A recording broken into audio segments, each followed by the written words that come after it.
Pessoal, bem-vindos a mais uma aula aqui no nosso canal da Universidade da Elétrica. Essa aula eu vou falar um pouco para vocês vão ver uma sequência sobre aterramento. Que tipo de aterramento? Vocês estão vendo aqui ao meu lado, aqui em cima, as fundações de uma edificação. A NBR 5419 de 2015, ela diz o seguinte: sempre que possível, faça uso do aterramento estrutural, ou seja, utilize as fundações, os eletrodos, das fundações, as fundações em si, como um sistema de aterramento. Por que isso? O aterramento feito pelas fundações, utilizando as fundações, ele é muito mais eficiente porque os baldrames interligados, junto com as estacas, com os blocos, você tem submerso no solo, um grande eletrodo de aterramento. Por quê? O concreto, junto com a ferragem no solo, embutido ali no solo, ele funciona como um grande eletrodo. O concreto, por ser poroso, ele vai reter uma certa umidade e nós vamos obter resultados muito melhores com o aterramento, se fizermos um aterramento estrutural. Nas referências bibliográficas, a gente encontra que a resistência máxima de aterramento estrutural é no máximo 5 ohms. Por experiência profissional, que a IPT Engenharia realiza vários sistemas de aterramento, para-raios, que é o SPDA, nós fazemos estrutural. Claro que fazemos os ensaios antes para confirmar a interligação das estruturas. O aterramento estrutural, pessoal, ele chega da ordem de 1,43, 2 ohms, no máximo aí a gente atinge 5 ohms, isso por experiência própria e pelas próprias bibliografias quando a gente vai fazer a consulta sobre o SPDA, o para-raio e o aterramento estrutural. No nosso caso aqui, o exemplo é o aterramento estrutural.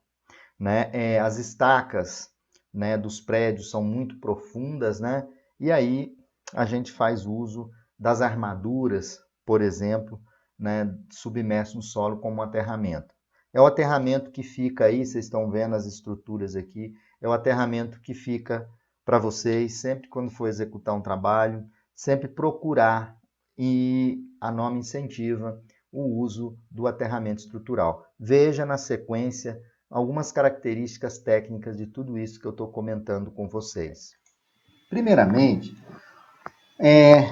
fazer uso das armaduras do concreto como parte integrante de um sistema de proteção contra descargas atmosféricas natural, ele deve ser muito estimulado conforme estabelece a norma técnica NBR 5419, lá na parte 3, seu anexo F.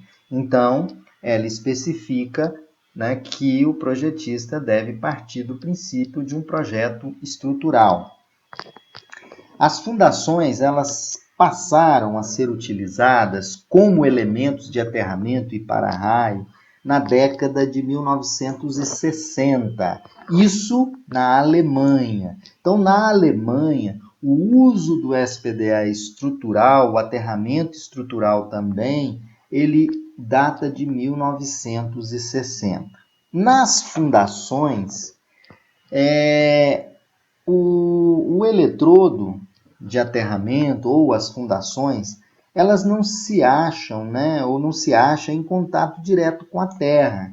Então, você tem toda a estrutura do pilar, dentro do pilar a ferragem com o eletrodo, o R-bar ou a própria armadura, e ela não tem contato direto com o solo. O contato é feito por uma camada de concreto, que é o nosso foco de estudo, que é esse concreto que vai envolver essa estrutura. O concreto, ele tem como característica de conservar calor e um certo teor de umidade, principalmente nas bases, ou seja, nos baldrames e nas sapatas, nas estacas né, onde o concreto mantém uma certa umidade. Então, desde 1960, nós podemos observar que na Alemanha já fazia uso do aterramento estrutural e também do sistema de proteção contra descargas atmosféricas. Essa figura ilustra, né, com um eletrodo de fundação embutido nos pilares, e eles vão até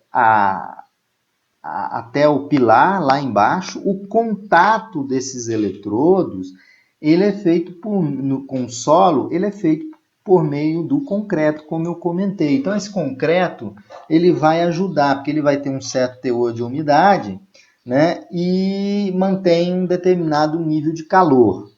Então, a descarga ela é inserida e dissipada no meu sistema de aterramento estrutural, onde os baldrames, as sapatas, né, as minhas gaiolas, né, minha fundação em si, o concreto mantém uma umidade, e vocês vão ver que o concreto nas fundações, eles vão apresentar uma resistividade baixa, né? E isso vai facilitar o fluxo dessa corrente de descarga. Bom, primeiramente, o nosso alvo é mostrar para vocês como que essa corrente da descarga atmosférica é dissipada. Para isso, é importante entender que o concreto das fundações, ele é um meio semicondutor. Ou seja, o concreto é um semicondutor que apresenta resistividade em torno de 3.000 ohms por centímetros. Isso a uma temperatura de 20 graus. Isso me daria uma resistividade do concreto de 30 ohms vezes metro. Aqui não é centímetro, não. Daria 30 ohms vezes metro. Uma resistividade bem inferior à resistividade do solo. Então, a gente torna o concreto como um elemento semicondutor. O que vocês vão observar agora, que eu vou comentar, que atualmente se encontram disponíveis no mercado 2 grupos de produtos conhecidos como cimento condutivo. O primeiro grupo desse cimento condutivo tem a finalidade de acelerar a cura do cimento e diminuir o tempo de execução de obra. Mas o que nos interessa é o segundo grupo de concreto, que foi desenvolvido com a finalidade de diminuir a resistência de aterramento. De que forma? Diminuindo mais ainda a resistividade do concreto.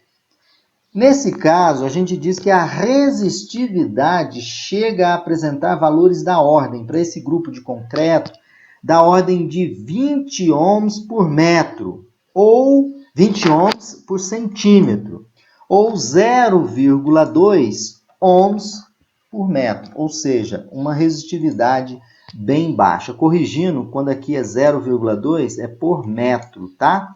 Aqui é correto, 20 ohms por centímetro, aqui 0,2 ohms por metro.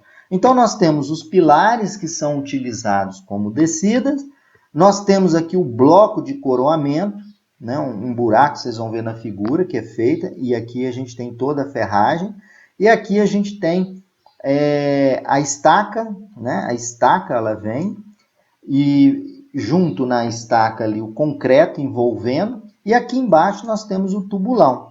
Então, quando a descarga atmosférica desce, o que vai acontecer? Ela vai ser conduzida pelo concreto e depois ela é transferida do concreto, da camada de concreto, para o solo. Ou seja, o concreto ele vai funcionar como um elemento semicondutivo, permitindo que, ao atingir a descarga atmosférica na descida do pilar, ela vai toda ser distribuída pelo solo. Até tem um videozinho que mostra essa distribuição, né? Então é importante dizer o seguinte, que nas fundações, no tubulão, na parte do bloco de coroamento, nas estacas, que essas estacas são profundas, o concreto ele mantém um certo teor de umidade e faz com a resistividade do concreto seja diminuída,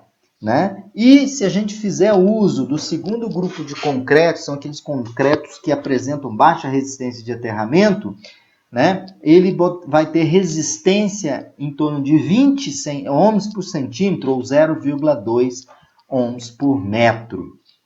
Então, quando a corrente é dissipada, ela conduz sim, né, por uma parcela do concreto.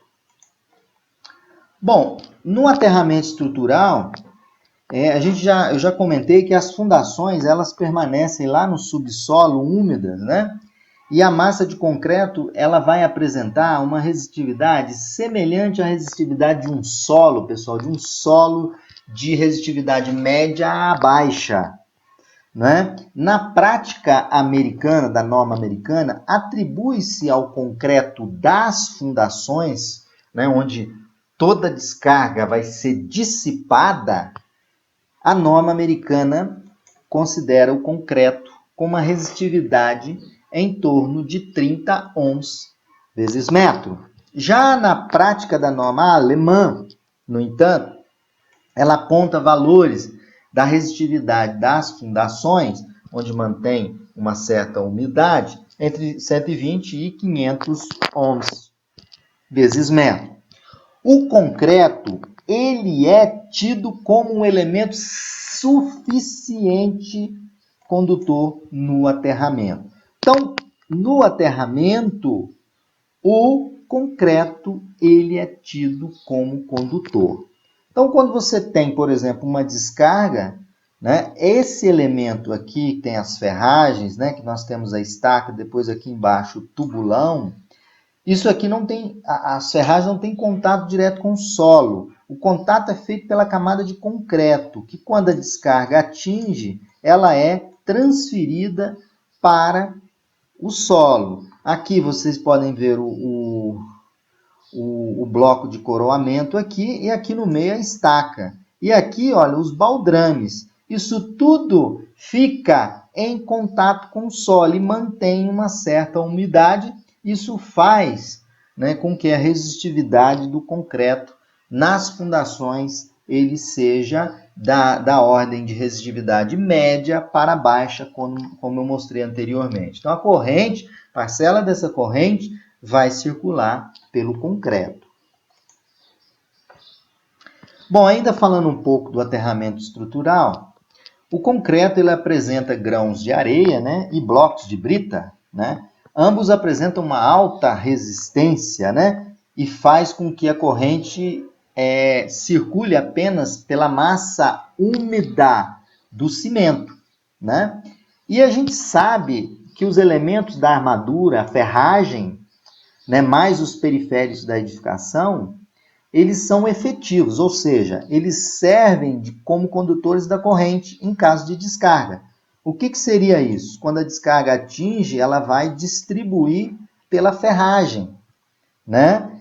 Isso, como necessariamente as correntes passam dos elementos metálicos, ou seja, a corrente vai para o elemento metálico, que é a estrutura aqui, mas parte dessa corrente ela vai além dos elementos metálicos, passando a massa do concreto, que reveste essa estrutura. E daí, quando ela chega nessa massa de concreto aqui, o que vai acontecer? Ela faz a dissipação no solo. Né? Então, esses eletrodos não têm contato com a terra. O que tem contato com a terra é o concreto. E como ele possui baixa resistividade, né, nas fundações, em função da umidade, quando a corrente desce, ela é transferida. Boa parcela da corrente passa pelos eletrodos, as ferragens, por exemplo. E uma outra parcela da corrente ela vai ser trocada aqui no solo, porque o concreto já tem baixa resistividade e ele vai transferir dessa massa da corrente, da massa do concreto, para a terra, fazendo assim a dissipação da descarga.